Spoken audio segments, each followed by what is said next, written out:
Hello बच्चों, let's read the question. The question says, what is the spin only magnetic moment value, Bohr magneton, of divalent metal ion with atomic number 25 in its aqueous solution?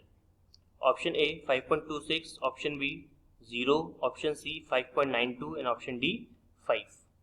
इस question को solve करने के लिए हम यहाँ पर जो की कॉन्सेप्ट यूज करने वाले हैं that is spin only magnetic moment.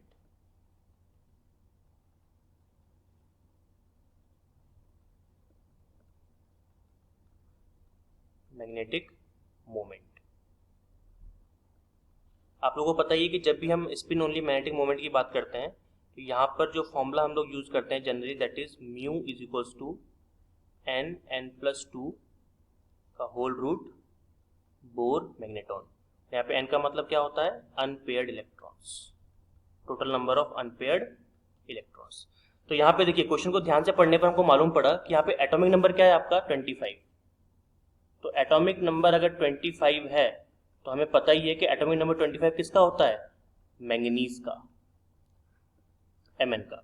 और यहाँ पे क्या बोला गया आपको कि डाइवेलेंट मेटल आयन है, और डाइवेलेंट का मतलब आपको पता ही है कि ये +2 की बात कर रहा है। तो इट मीन्स अगर हमको स्पिन ओनली मैग्नेटिक मोमेंट निकालना है Mn+2 का, तो हमको इसका लिखना पड़ेगा, हमको ये देखना पड़ेगा कि उसके पास में अनपेयर्ड इलेक्ट्रॉन कितने हैं। तो अगर मैं यहाँ पे बात करूँ Mn की, अगर वो न्यूट्रल कंडीशन में है तो Mn का इलेक्ट्रॉनिक कॉन्फ़िगरेशन होता है आपका Ar 3d5 4s2। लेकिन जब मैं बोल रहा हूँ कि डाइवेलेंट है, डाइवेलेंट का मतलब ये Mn+2 कंडीशन में है, तो उस कंडीशन में क्या हो जाएगा? ये दो इलेक्ट्रॉन इसके चले जाएंगे 4s में से, आउटर मोस्ट इलेक्ट्रॉन से, ऑर्बिटल में से। तो ये बन जाएगा आपका Ar 3d5। और Ar अगर 3d5 की हम बात करें तो मतलब D के पास में कितने इलेक्ट्रॉन है? D के पास में 5 इलेक्ट्रॉन है। मतलब N की वैल्यू क्या आ जाएगी? यहाँ से आपकी N की वैल्यू आ जाएगी 5। और अगर N की वैल्यू यहाँ पे 5 आ गई है तो इसका मतलब हमारे पास जो अनपेयर्ड इलेक्ट्रॉन की संख्या है वो 5 हो गई है। और we can easily calculate the spin only magnetic moment. तो यहाँ से आप म्यू निकाल सकते हो। तो mu should be equal to n+2 का होल रूट बोर मैग्नेटॉन। और आपको पता ही है 5+2 का होल रूट यानी कि हो जाएगा आपका रूट 35।